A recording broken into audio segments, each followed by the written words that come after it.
We all know what debt is, but formally, debt is pulling demand. If you think about it, if you have credit card debt, you're pulling demand from the future into the present to spend today. So that can't go on forever because there's not infinite demand, but we need infinite demand in the government. In our debt based monetary system, we have to keep pulling demand from the future, even if there isn't any, even if it's made up. We have to keep pulling demand from the future because we have so much debt. We need to pay that off. So we need demand to stay high. And as I said, governments are going to get more and more creative as this whole thing falls apart. This Ponzi scheme falls apart. They got to figure out ways to pull demand from the future. As the Economic Ninja has said, they may come out with 40-year mortgages. Wouldn't be a surprise. But California, a lot of people say, as the state of California goes, so does the nation. California has come up with some interesting techniques to pull demand from the future. Remember, they're trying to keep housing prices low so they're affordable, right? Wrong. They're just trying to get people into houses. They want the prices to stay high. They want the prices to stay high. So they're going to fake demand. So let's take a look at the story. New loan program expected to put home ownership within reach for more Californians. So you read that headline, you go, huh, what could this be? 2008, perhaps? Right? Remember that?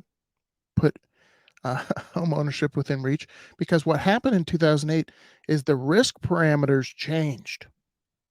That's what caused 2008. The risk parameters for home ownership changed.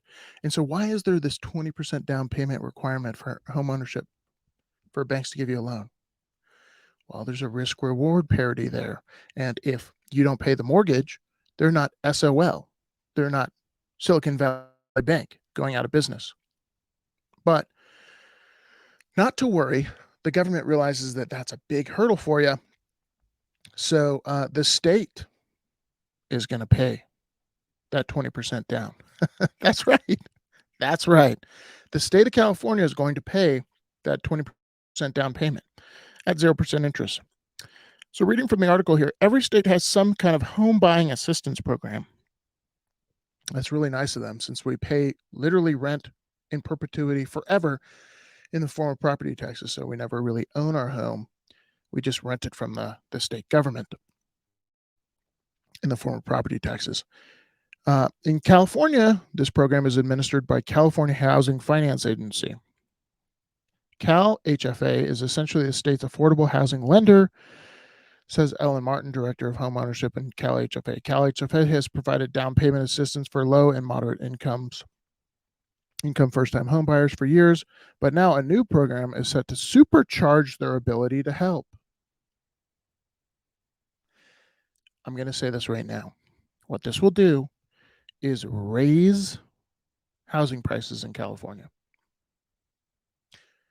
So the program is to put down 20%. Gosh, it's really even hard to not laugh about. They're going to help people by putting down 20% of a 0% loan, and then they're going to take a cut of the profits when they sell. Gee, thanks. But the goal is to keep prices low. So people, right? So people can get into these homes. So really think this through. Somebody comes to buy a home in California.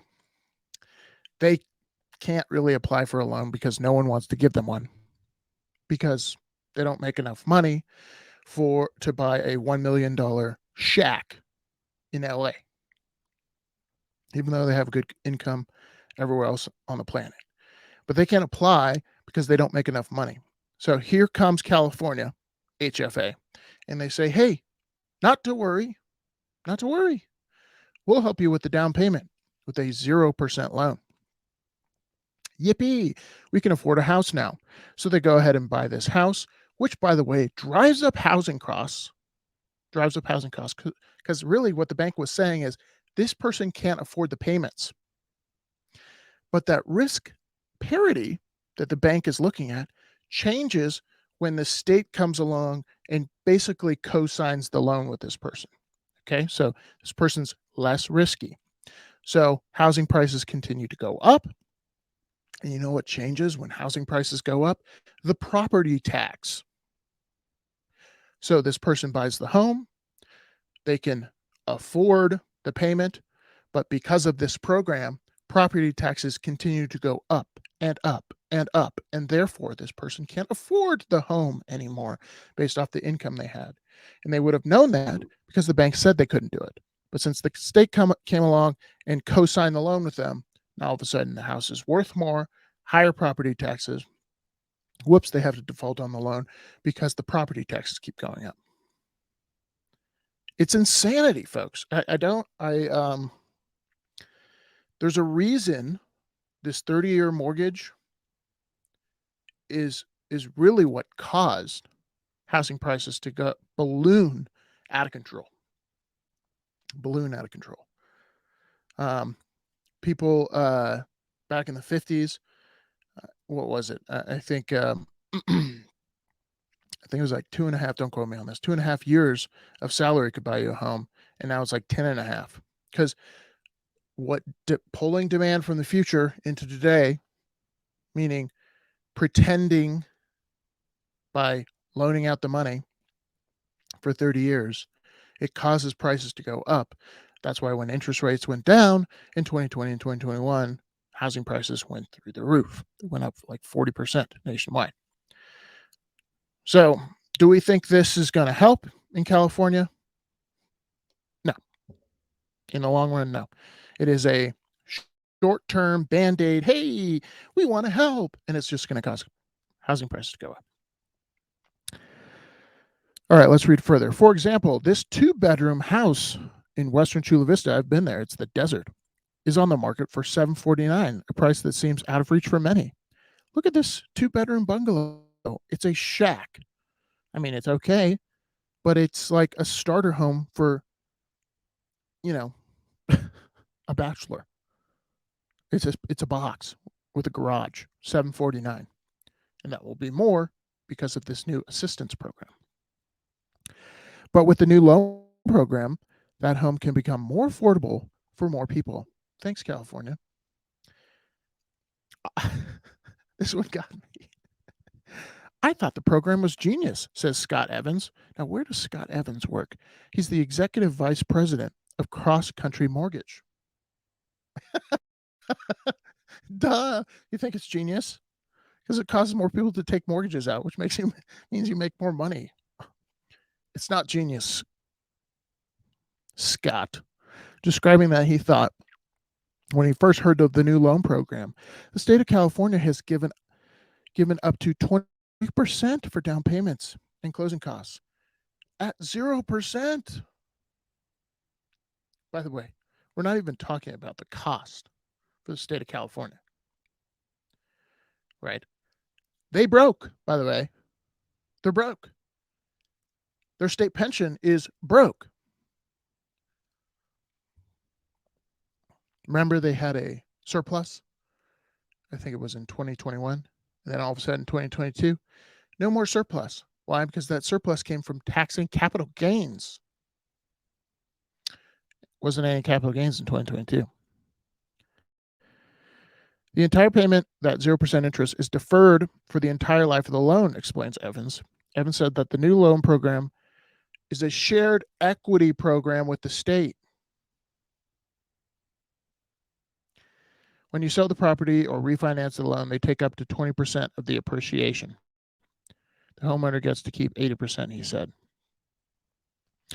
Evans said another thing to consider is the tax breaks. Oh, yeah. Let's not forget about that. Tax breaks. You get to write off the interest. Yeah. That should save you a lot as the property taxes go through the roof. The tax breaks become available when someone becomes a homeowner. He said it can be significant enough to offset the cost of mortgage payments, says the mortgage broker, Scott. The money the state makes when the home sells or refinances goes right back into the program to help Californians' dream of home ownership come true. Ellen Martin urges people to apply quickly because the state only has 300 million in the program, and with thousands of Californians expect to apply, that money is expected to go fast. Here's the thing. As we devolve into chaos, and by chaos I mean people can't afford anything anymore. They can't afford homes, they can't afford food. There's already families who have kids who have to work 2 jobs just to put food on the table. So they're already at the limit. Credit card debt's at the limit. The average American can't afford $1,000 emergency in cash. Not good. So all this is happening, and all this is the voter base, right? So all these politicians, they're going to get more and more creative with trying to pull demand from the future into today by pretending it's helping you. And it ain't helping you. Because what it does is cause the problem to get bigger. Take, for instance, the 40-year mortgage. What do you think would happen overnight? Overnight, if the government came out and said, hey, we want to give you guys a government-backed 40-year mortgage, extend that life out, lower the payment by $100, increase the interest for you, unbeknownst to you, right? Because you're actually going to pay more in interest. Even though your payment's shorter, or your payment is smaller, $100 or so, $200 or so per month, it's extended another 10 years. So you're going to be paying a ton more in interest. But it's all in an effort to help you, right? But what it really does is jack prices through the roof. Because what do people care about? The payment per month. Go back to 2021 if you don't believe me. Interest rates lowered, prices went through the roof. Because interest rates lowering lowered the monthly price, lowered the monthly payment. And you're going to see more of this. You're going to see more trying of, hey, you know what? College is a human right. We need to just waive that. And I keep saying this to people, your purchasing power in the dollar is 100% reliant on the truthfulness and economic know-how of politicians. That's why we're $32 trillion in debt. That's why it will continue. And so people who don't pay attention to this stuff, I implore them. I'm like, look at what you save in.